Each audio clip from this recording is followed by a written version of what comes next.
2 Samuel chapter 15. After this, Absalom got himself a chariot and horses, and 50 men to run ahead of him. Absalom used to rise early and stand beside the road into the gate, and when anyone brought a suit before the king for judgment, Absalom would call out and say, "From what city are you?" When the person said, "Your servant is of such and such a tribe in Israel," Absalom would say, "See, your claims are good and right, but there is no one deputed by the king to hear you."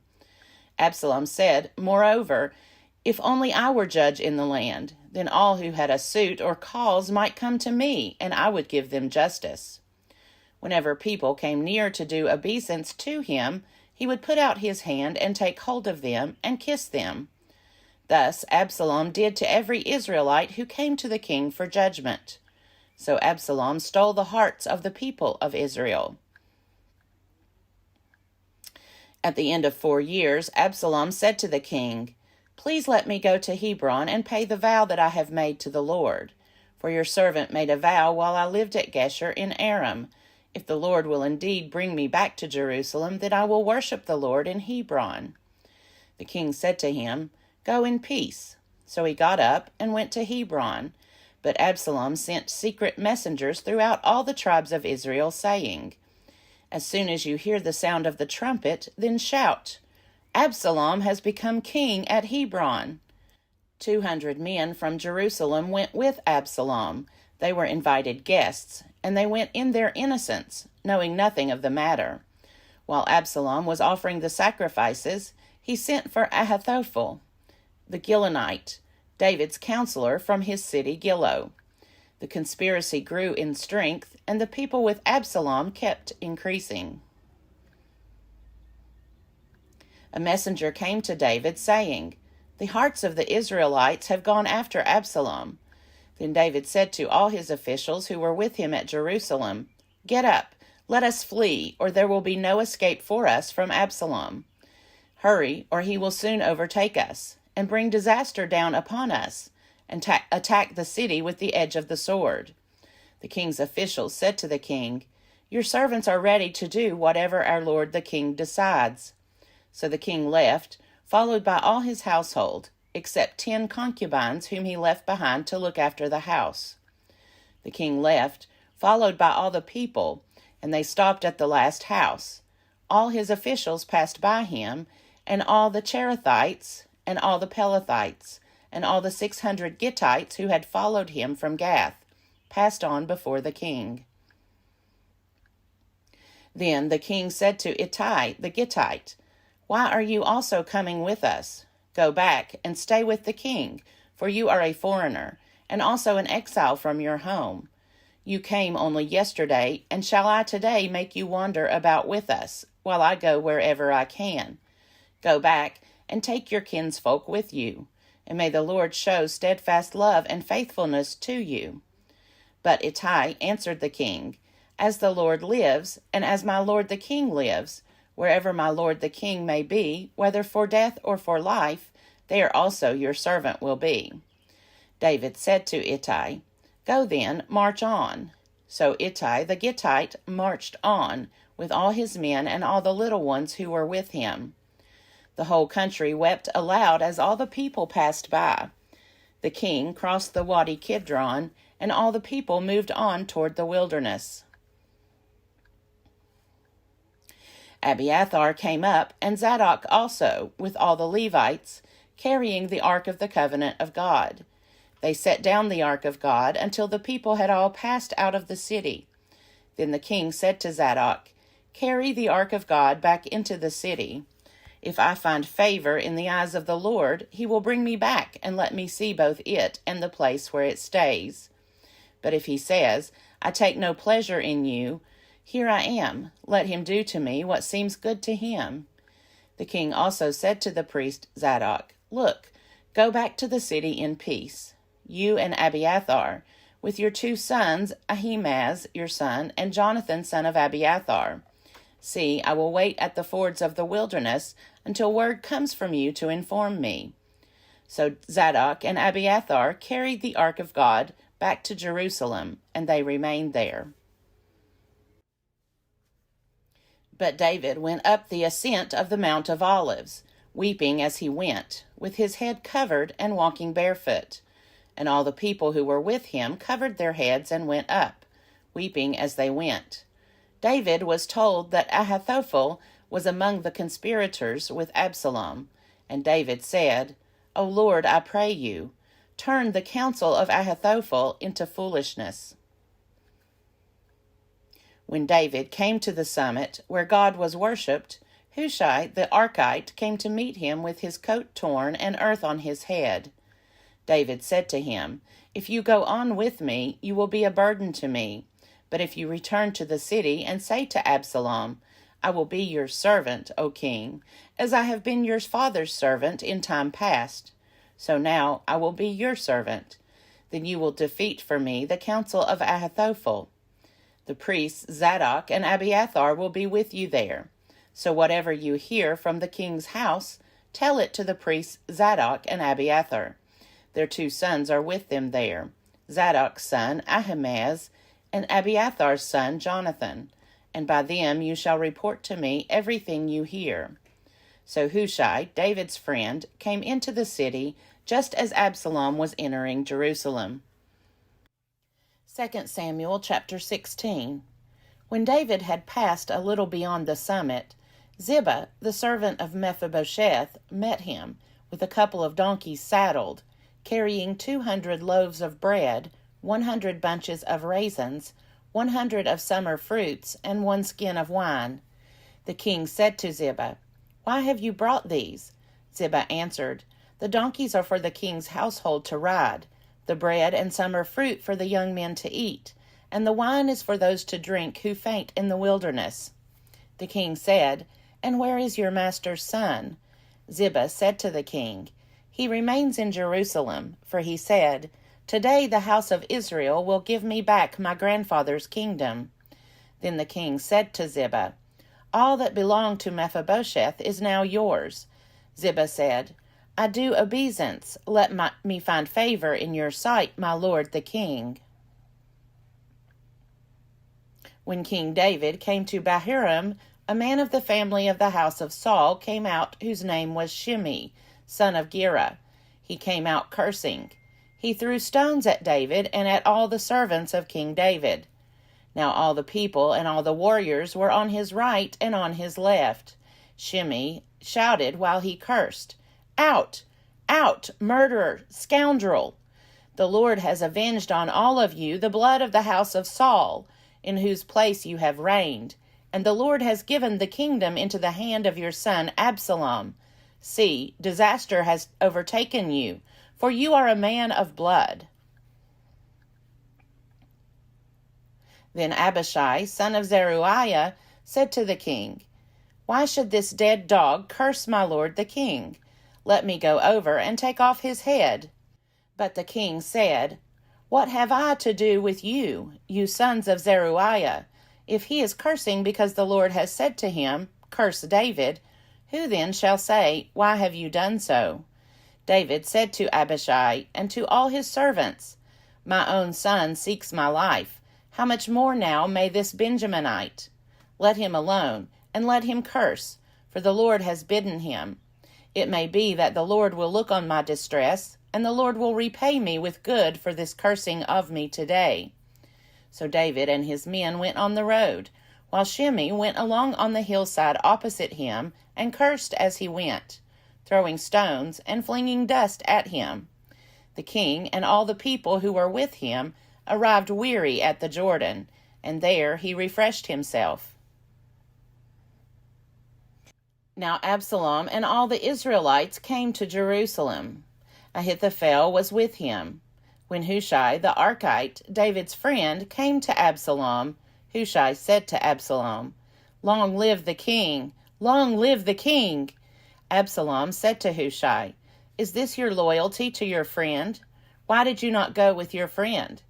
Hushai said to Absalom, No, but the one whom the Lord and this people and all the Israelites have chosen, his I will be, and with him I will remain. Moreover, whom should I serve? Should it not be his son?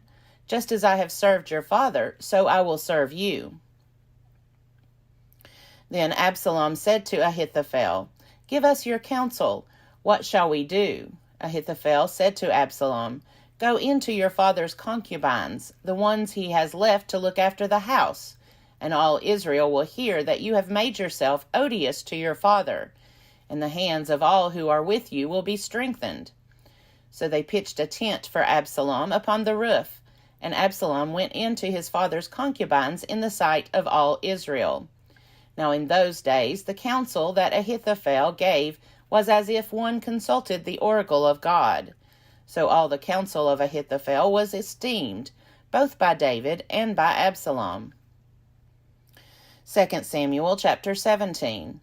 Moreover, Ahithophel said to Absalom, "Let me choose 12,000 men, and I will set out and pursue David tonight. I will come upon him while he is weary and discouraged, and throw him into a panic, and all the people who are with him will flee. I will strike down only the king, and I will bring all the people back to you as a bride comes home to her husband.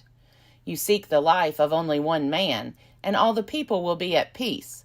The advice pleased Absalom and all the elders of Israel. Then Absalom said, "Call Hushai the Archite also, and let us hear too what he has to say." When Hushai came to Absalom, Absalom said to him, "This is what Ahithophel has said. Shall we do as he advises? If not, you tell us." Then Hushai said to Absalom, "This time the counsel that Ahithophel has given is not good." Hushai continued, "You know that your father and his men are warriors, and that they are enraged, like a bear robbed of her cubs in the field. Besides, your father is expert in war. He will not spend the night with his troops. Even now he has hidden himself in one of the pits, or in some other place. And when some of our troops fall at the first attack, whoever hears it will say, 'There has been a slaughter among the troops who follow Absalom.' Then even the valiant warrior, whose heart is like the heart of a lion, will utterly melt with fear. For all Israel knows that your father is a warrior, and that those who are with him are valiant warriors. But my counsel is that all Israel be gathered to you, from Dan to Beersheba, like the sand by the sea for multitude, and that you go to battle in person. So we shall come upon him in whatever place he may be found, and we shall light on him as the dew falls on the ground, and he will not survive, nor will any of those with him.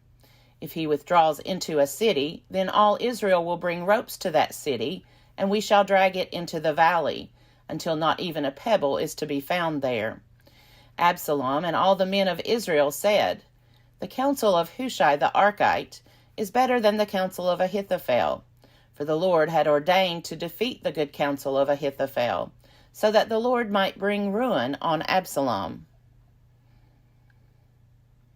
Then Hushai said to the priests Zadok and Abiathar, "Thus and so did Ahithophel counsel Absalom and the elders of Israel, and thus and so I have counseled.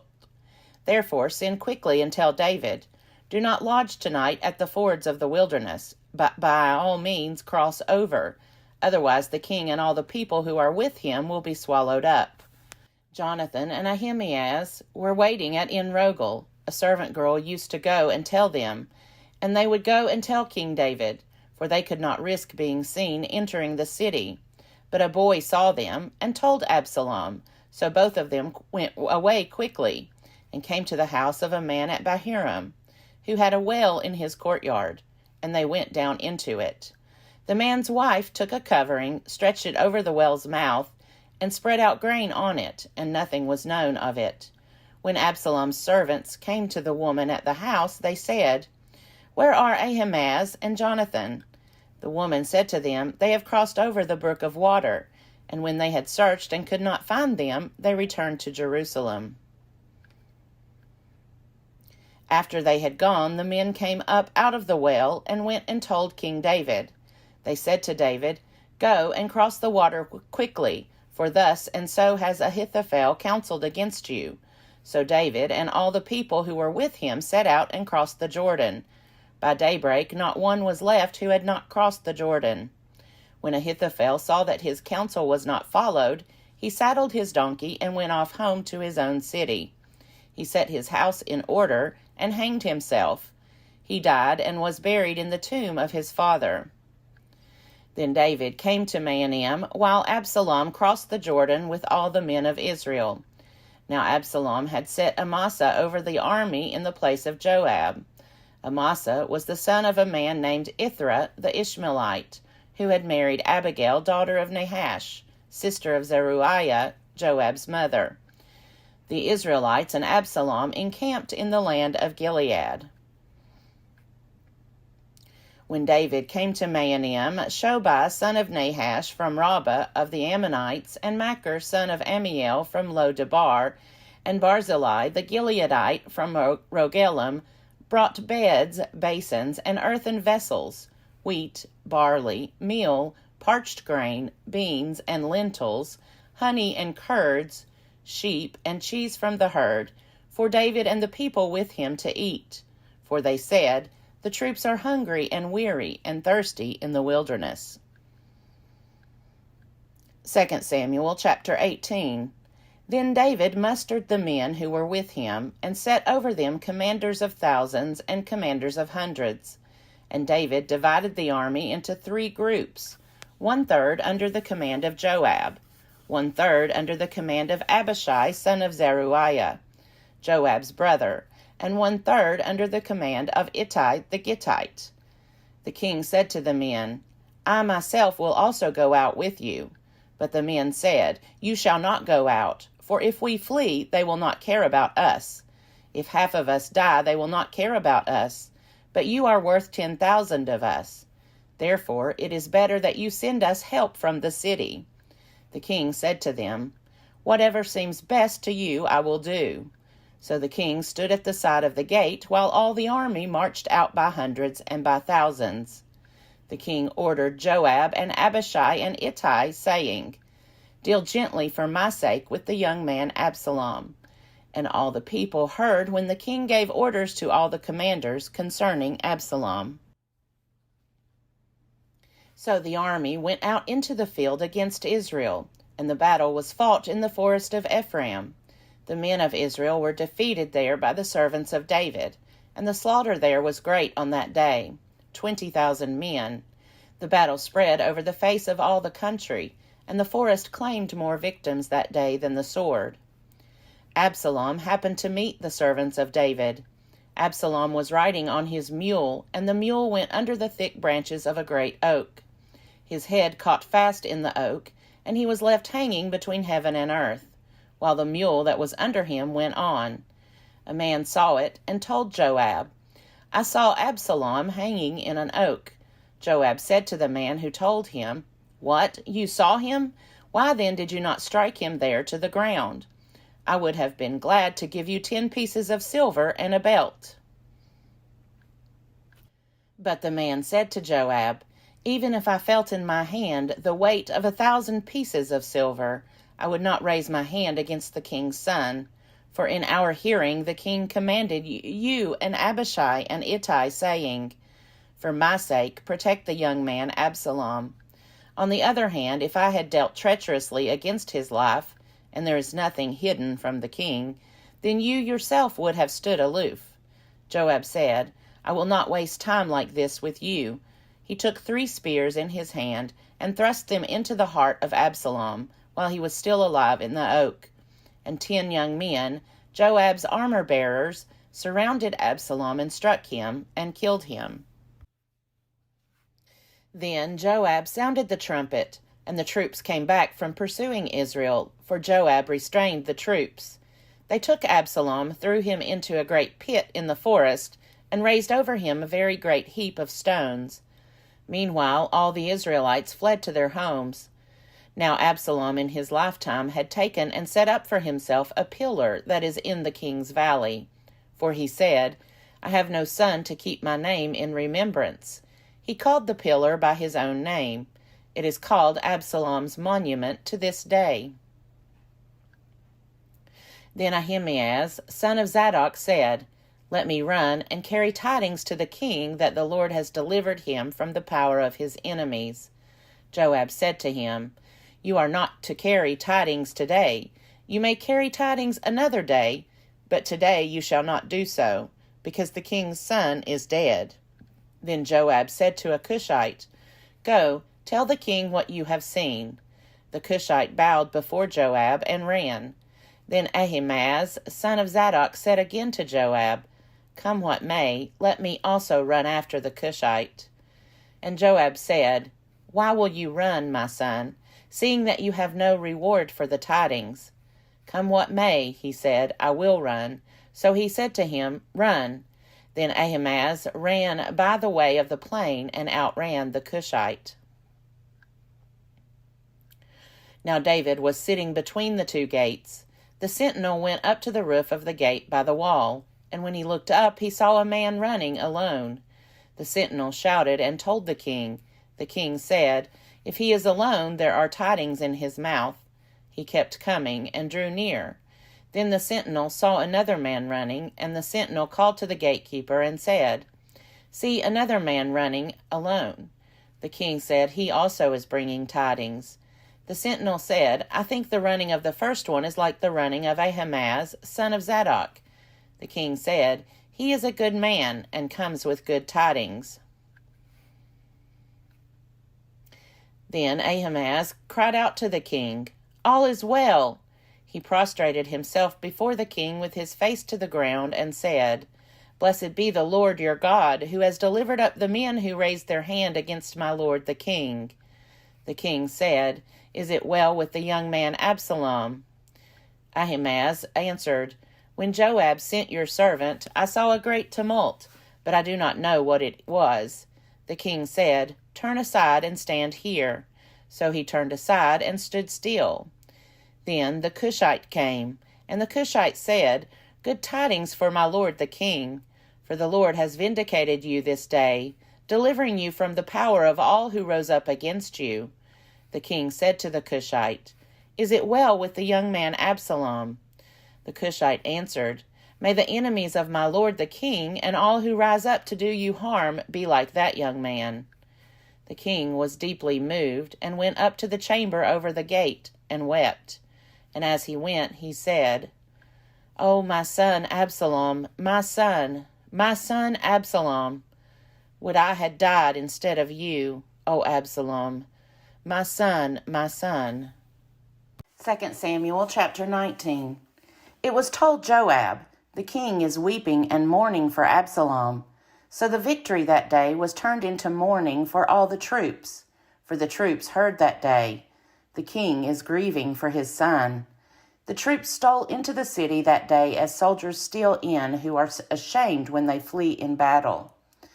The king covered his face, and the king cried with a loud voice, "Oh, my son Absalom! Oh, Absalom, my son, my son!"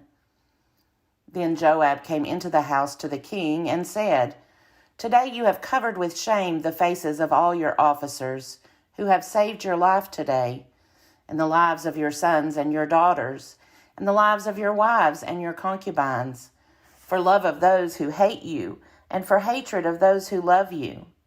You have made it clear today that commanders and officers are nothing to you. For I perceive that if Absalom were alive, and all of us were dead today, then you would be pleased. So go out at once and speak kindly to your servants. For I swear by the Lord, if you do not go, not a man will stay with you this night. And this will be worse for you than any disaster that has come upon you from your youth until now." Then the king got up and took his seat in the gate. The troops were all told, "See, the king is sitting in the gate." And all the troops came before the king. Meanwhile, all the Israelites had fled to their homes. All the people were disputing throughout all the tribes of Israel, saying, "The king delivered us from the hand of our enemies and saved us from the hand of the Philistines. And now he has fled out of the land because of Absalom. But Absalom, whom we anointed over us, is dead in battle. Now, therefore, why do you say nothing about bringing the king back?" King David sent this message to the priests Zadok and Abiathar. "Say to the elders of Judah, Why should you be the last to bring the king back to his house? The talk of all Israel has come to the king. You are my kin. You are my bone and my flesh. Why then should you be the last to bring back the king? And say to Amasa, Are you not my bone and my flesh? So may God do to me and more if you are not the commander of my army from now on, in place of Joab. Amasa swayed the hearts of all the people of Judah as one, and they sent word to the king, Return, both you and all your servants. So the king came back to the Jordan, and Judah came to Gilgal to meet the king and to bring him over the Jordan.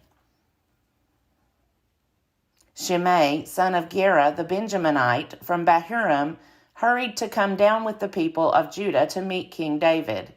With him were 1,000 people from Benjamin.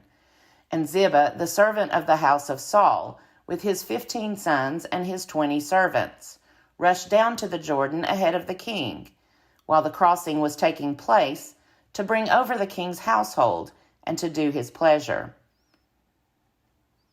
Shimei, son of Gera, fell down before the king as he was about to cross the Jordan, and said to the king, May my lord not hold me guilty or remember how your servant did wrong on the day my lord the king left Jerusalem. May the king not bear it in mind. For your servant knows that I have sinned. Therefore, see, I have come this day, the first of all the house of Joseph, to come down to meet my lord the king. Abishai, son of Zeruiah, answered, Shall not Shimei be put to death for this, because he cursed the Lord's anointed? But David said, What have I to do with you, you sons of Zeruiah, that you should today become an adversary to me? Shall anyone be put to death in Israel this day? For do I not know that I am this day king over Israel?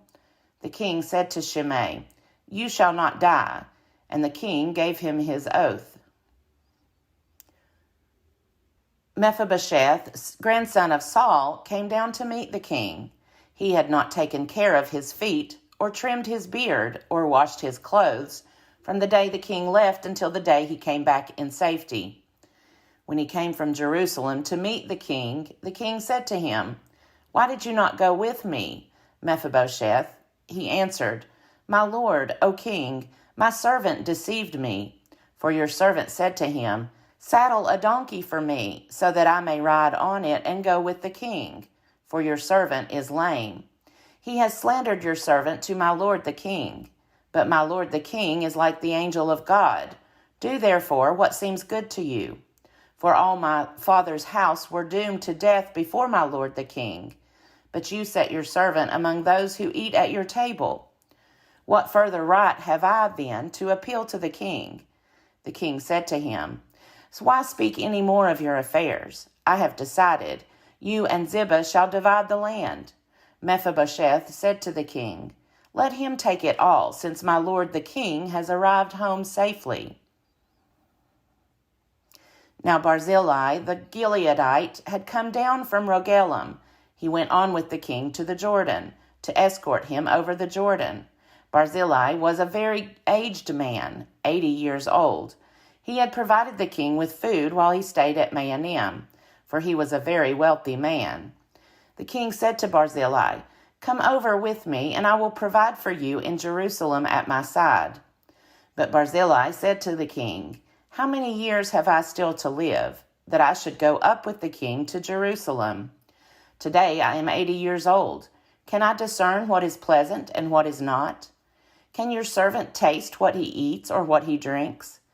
Can I still listen to the voice of singing men and singing women? Why then should your servant be an added burden to my lord the king? Your servant will go a little way over the Jordan with the king. Why should the king recompense me with such a reward? Please let your servant return, so that I may die in my own town, near the graves of my father and my mother. But here is your servant Chimham. Let him go over with my lord the king, and do for him whatever seems good to you. The king answered, Chimham shall go over with me, and I will do for him whatever seems good to you, and all that you desire of me I will do for you. Then all the people crossed over the Jordan, and the king crossed over. The king kissed Barzillai and blessed him, and he returned to his own home. The king went on to Gilgal, and Chimham went on with him. All the people of Judah and also half the people of Israel brought the king on his way. Then all the people of Israel came to the king and said to him, "Why have our kindred, the people of Judah, stolen you away, and brought the king and his household over the Jordan, and all David's men with him?" All the people of Judah answered the people of Israel, "Because the king is near of kin to us. Why then are you angry over this matter? Have we eaten at all at the king's expense, or has he given us any gift?"